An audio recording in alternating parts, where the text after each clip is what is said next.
Hi everyone, it's me, Charlotte Waters again, Communications Manager for Legal Services of North Florida. For those of you who don't know, Legal Services of North Florida is a private nonprofit law firm helping eligible clients across 16 counties in North Florida.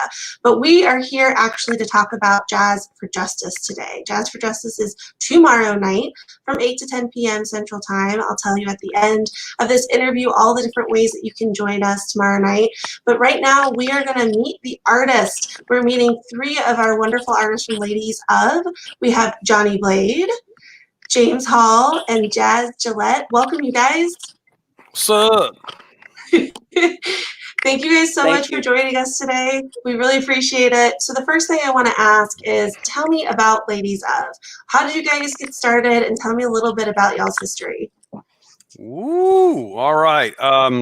Jasmine was working over the bowling alley and had wanted to form a karaoke troupe. And, oh my gosh, I can't. Well, karaoke's a lot of fun. I'm really good at it. There's a couple songs I do really well. There's the Don't Go Breaking My Heart by Kiki D and Elton John. I can do the Kiki D part and the Elton John part. And James is not so much of a good singer, but he looks so good on camera. And he thought, while we're doing some of the stuff, Jasmine and I up front, you know, and he's got one of those keytars, which is a combination guitar keyboard thing, and he looks good playing it. And so that's what we started the karaoke night. I think it was Monday night at the bowling alley. Okay. And it evolved out of the success of that. You know, first was like 5 people, then 10. And then we were filling it up. Jasmine get a little carried away. She'd be out in the crowd. We'd lose her. James and I have to improv. So then we added some other people and decided, hey, let's blow this thing up. You know what I'm saying? And that's how it started. So it's James. So that's Johnny's perspective. All right. So what about you, James? Well, it's true that, like, you know, the good thing about Jasmine is because she's a singer, she usually has a mic cable that we can reel her back in with. She gets ultra passionate about her work. We can always get her back on stage. She does a little bit of testifying from time to time. She's like, y'all got to stop the beat, y'all. I got to tell you about my come to Jesus moment. And then we're involved in like just a church moment. So we got to just turn that volume. Oh, okay. Just pause it a little. What they said. Oh no, I need your perspective, Jazz. Well, okay. Mine will probably be the most truthful, authentic. Well, these guys were kind of doing their own thing. And I was actually in another band with James Hall and Johnny Blade. I don't know how he got my phone number, but he just wouldn't stop calling me. He was just like, hey, this is Kevin. And I was like, I don't know a Kevin. Now you do. And I hang up and then pick up the phone and be like, hey, this is Johnny. And I'm like, hey. And finally,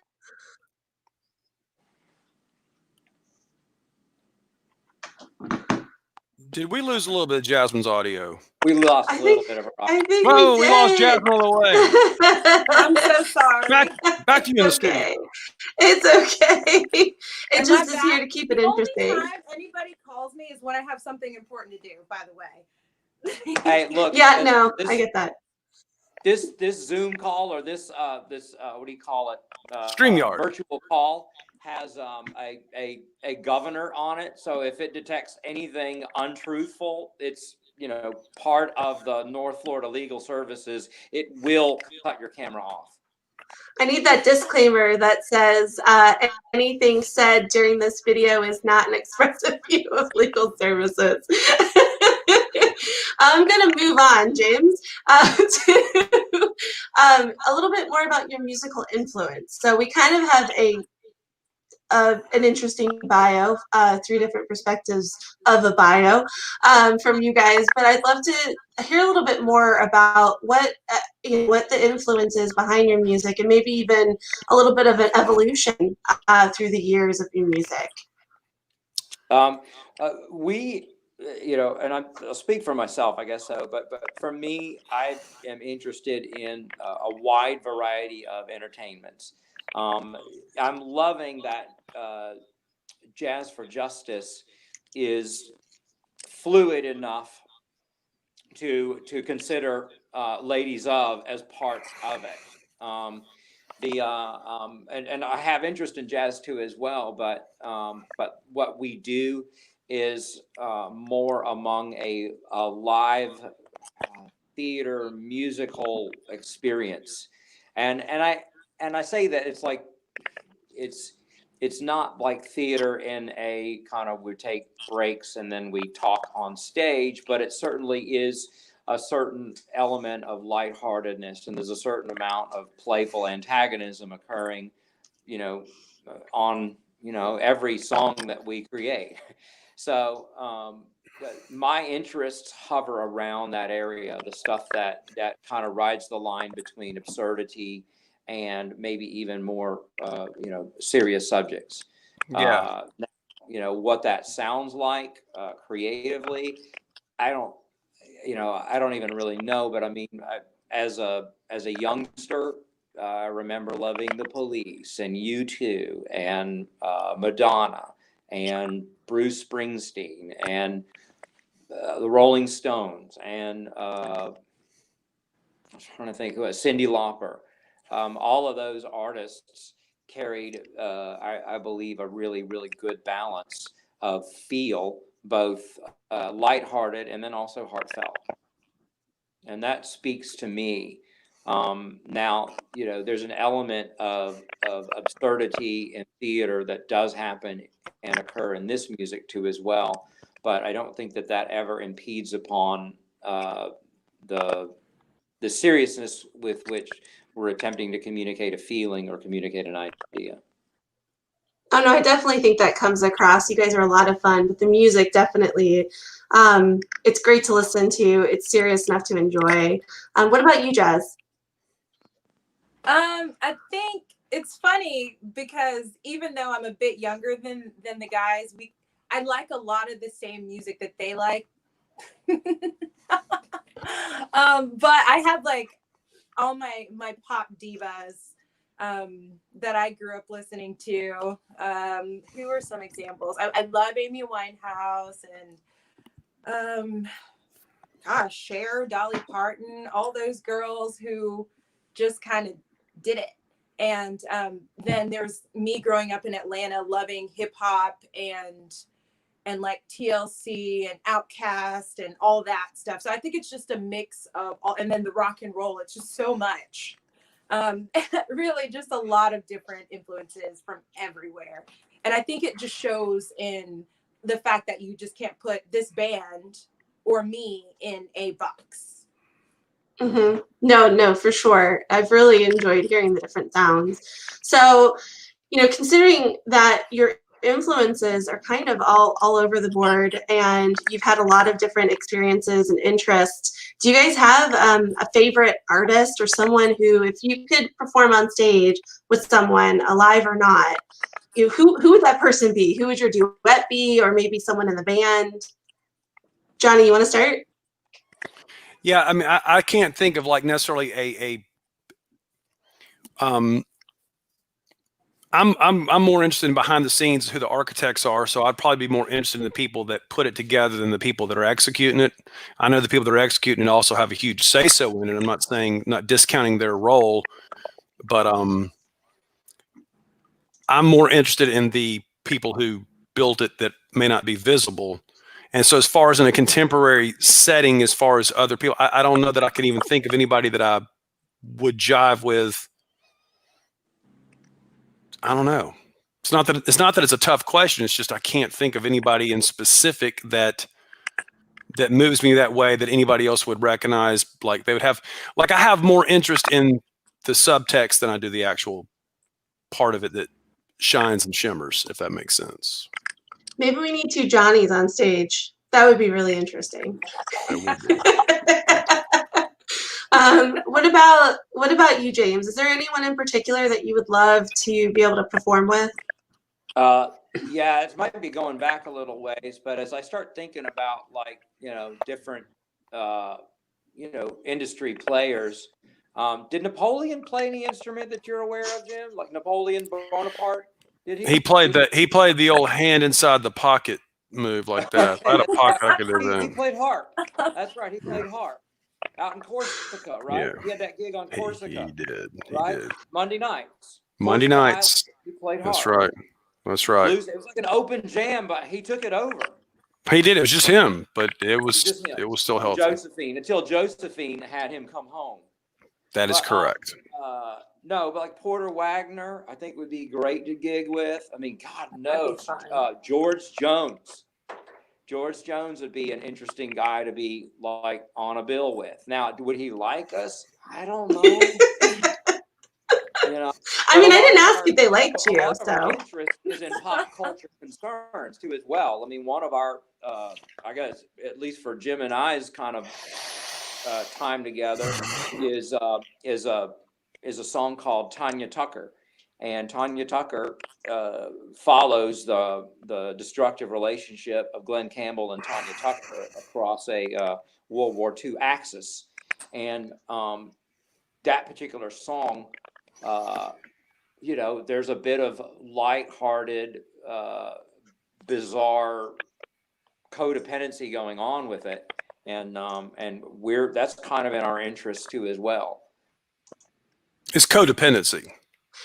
Oh, that's the okay. Gotcha.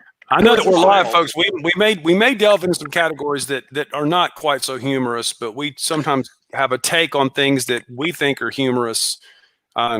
We walk a fine line of, I don't want to say they're bad or tasteless jokes, but it's some of the heavier content that can be, the irony of some of the content is heavier if you read between the lines. And that is a serious comment here. We have a few, song titles that are, for the record, for our YouTube video, Tanya Tucker did like her song, Tanya Tucker. Oh, I didn't know that. Yeah. Okay, well, you guys are official then. Okay. Yeah. It's like that. That's good to know. We're classic country approved.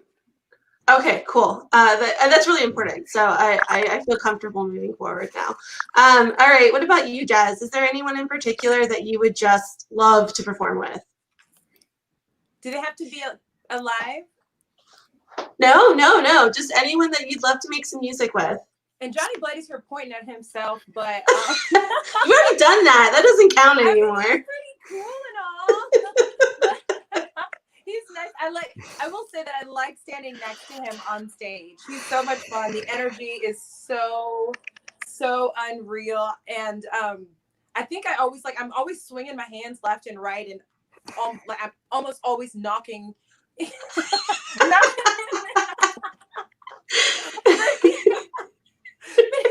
Yeah, she learned martial arts from Patti LaBelle. So if I see any bruises or cuts or anything, it's just Jazz. It was just a really good performance. Yeah. It's disgusting for Jazz.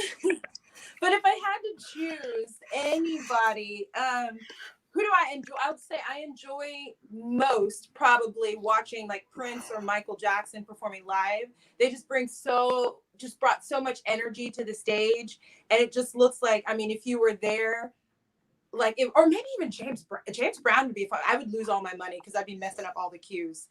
So I'd probably say like Prince or Michael Jackson would be a really cool one. Okay, that's awesome. Okay, so speaking of like performing, I feel like I'm gonna get some interesting answers from this. But do you guys ever get nervous? You guys have done a lot of performances together, and I know James, you've worked in a lot of different capacities and partnerships. But do you guys ever get nervous before you go on stage, or is it kind of old hat? For at least me personally, I don't know that I would call it nervousness, but we also don't get necessarily a lot of time before we play a show.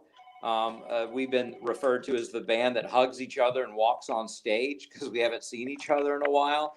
And I don't know if during pandemic and in COVID-19 and COVID 2020, if we're really looking at anything different. So we really treasure the time that we have together, and we try to have the songs as together as they can possibly be. But this is also that band where it's like, okay, are we really going to play this song that we've never played before? We've recorded it, but we've never played it before live. Oh my gosh. I get a little bit shaky when everything is going right. Like Yeah, if that makes sense. there's a stage manager or somebody in proximity and they're just wanting to talk about the other stuff, and there's not a crisis, there's not a lighting dilemma, there's not a major debacle, and everything's going good. That makes me a little bit shaky. That makes sense. Aren't you supposed to, isn't the dress rehearsal or rehearsals, they're supposed to be horrible if it's going to be a good show, right? Isn't that how Right, it's and I supposed think to that's go? where the break a leg. It's probably where the break a leg part of it comes in. But in all seriousness, if things are going great, then that certainly means that, well, everything's going great, so it's really up to you to screw it up now. Okay. Yeah. No pressure there, you know. Bar is set high at that point. Yeah. Oh man. What about you, Jazz? I did a lot of childhood performances in various capacities. So I would say I don't get nervous, but there is like that element of just wanting things to be perfect and then like not having control over it. And being a Capricorn, I kind of just want to like, you know, I just like, okay, I need everybody to dance now. Start swinging those arms. Yeah. And I mean, but being on stage with these guys makes it pretty easy because first of all, there's 6 of us in a band, but it's like, James Hall is like one of my mom refers to him as my favorite friend. He is my favorite friend, and being around him and being next to him gives you the most calming of energy. And so I'm just fortunate enough that I have him next to me. And if I ever feel nervous, I kind of just look at his face and he's just like, ready to go. And then I'm ready to go. I mean, I will say, like, Johnny and James they've got that cool vibe going. So I need to like get some of that when I'm overwhelmed. Okay, that's awesome. Okay, so 2020 obviously has been a roller coaster for us all in many different ways. And so I've been coping a lot with just really amping up my Spotify game. So do you guys have a top song that's just really defining your moment right now? Like a song you just have on repeat?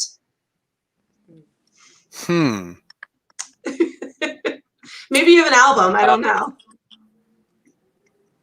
Somewhere Only We Know has been on repeat for me for the last 24 hours. I don't necessarily know that that's emotionally healthy, but I listen to that song because of its emotional richness and melodic richness. And I've never purchased anything by Keen before, but it's a pretty intense melodic journey. Oh, cool. Sounds awesome. I've been rocking that Kendrick Lamar song called King Kunta, and I wasn't terribly familiar with Kendrick Lamar, and ironically, James introduced me to that song, and I tend to also I look at a song a couple different ways. I try to look at it and enjoy it, and then I also look at, like I mentioned, the architecture of it. So I also have a thing where I'll play a song, I'll repeat it more than I probably should, and I'll also repeat it from the very beginning. And I don't know if it's ADD or excitement, but I'll let it play for about 17 seconds, and I'll just start it again. And well, what it is I got a bone to pick, and I just play it right back. That's true. All of those statements above are true. Yes. So don't go on a road trip with Johnny, because I feel like that would drive me crazy. It would, and yeah. You just play, wait, did you hear that one part? Yeah, and I'll do that. On I-70 with Johnny. That's right.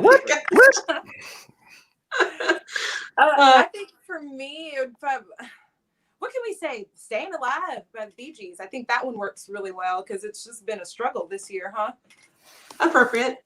I would say it's appropriate. Yeah. No, I love that.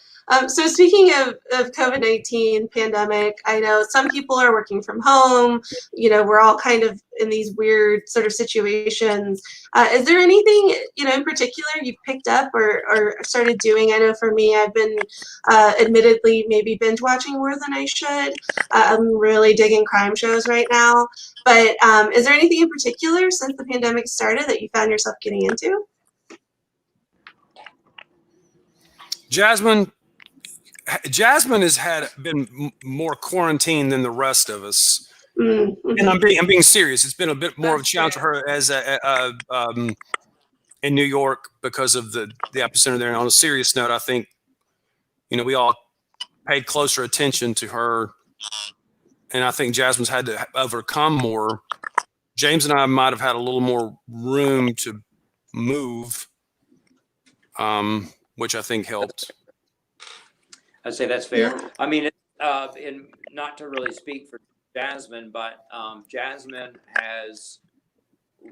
it seems to me she's really utilized this opportunity to, to study Donna Summer, to be busting the guitar out, to be recording videos, to get out roller skating, and Yes, to hula hooping.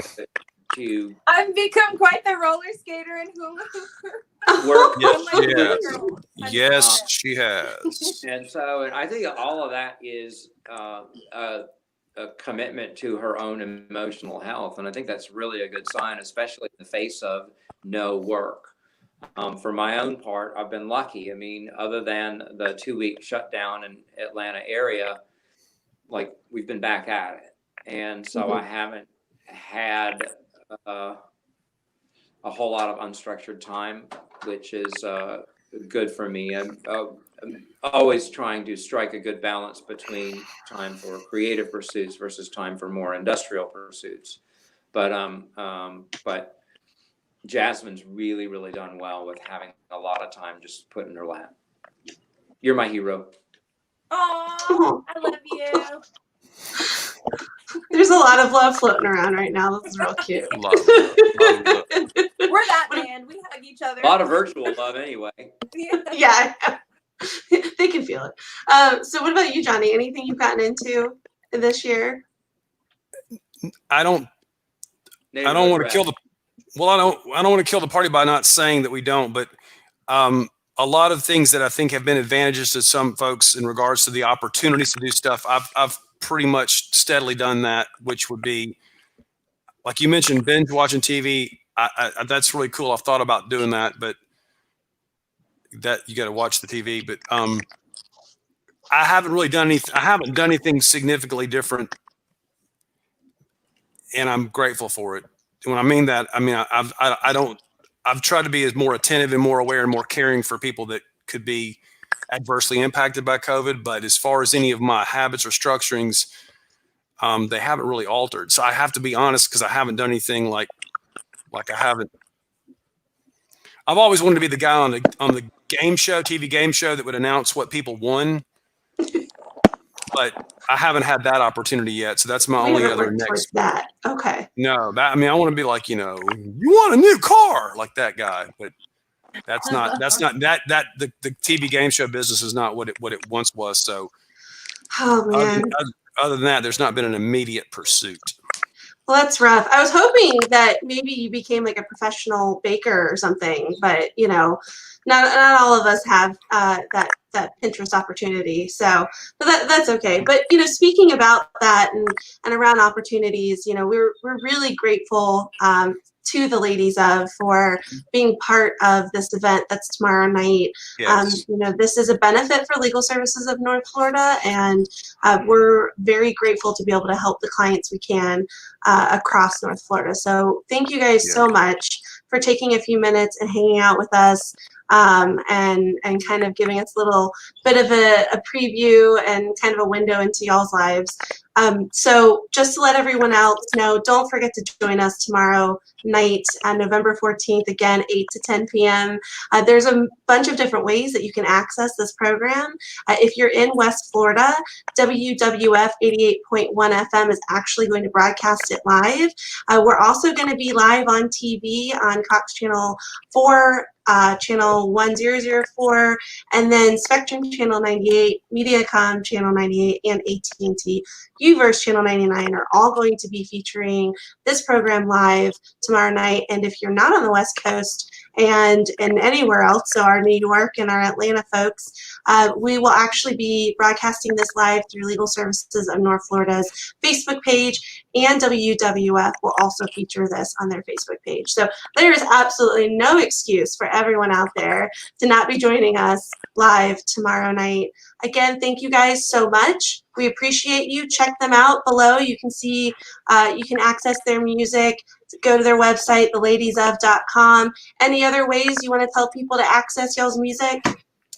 I think that if you do a little bit of digging around those aforementioned radio stations, you will find cassette tapes and records by both Jim and Johnny Brady and myself in the archive.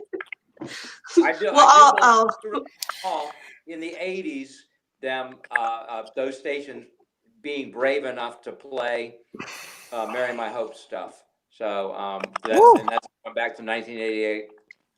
So that's neat to know. That's well, right. I'll have to poke around at them and see if we can find something, because that would be pretty amazing. The history goes way back, but yeah, we're out there what they call on all digital platforms, and that's global. There's one in the UK or Europe, Jamendo. We're very fortunate to have. We actually have a more substantial overseas presence than we do here in the United States, but Awesome. it's kind of an odd way how things work out like that. We've been fortunate. There's been some, on a serious note, there's been a couple of UK disc jockeys that picked us up on a few of their best of lists.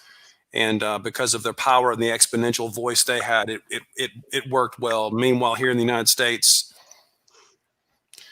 everybody wants to come to the show and look at their phone. Yeah, there it is. Well, we're all going to be looking on our phones tomorrow night. So tomorrow night's okay, but normally, heads up. That's right. All right. Well, thank you guys again. We appreciate you. You guys have a great night. Thank you to everyone joining us.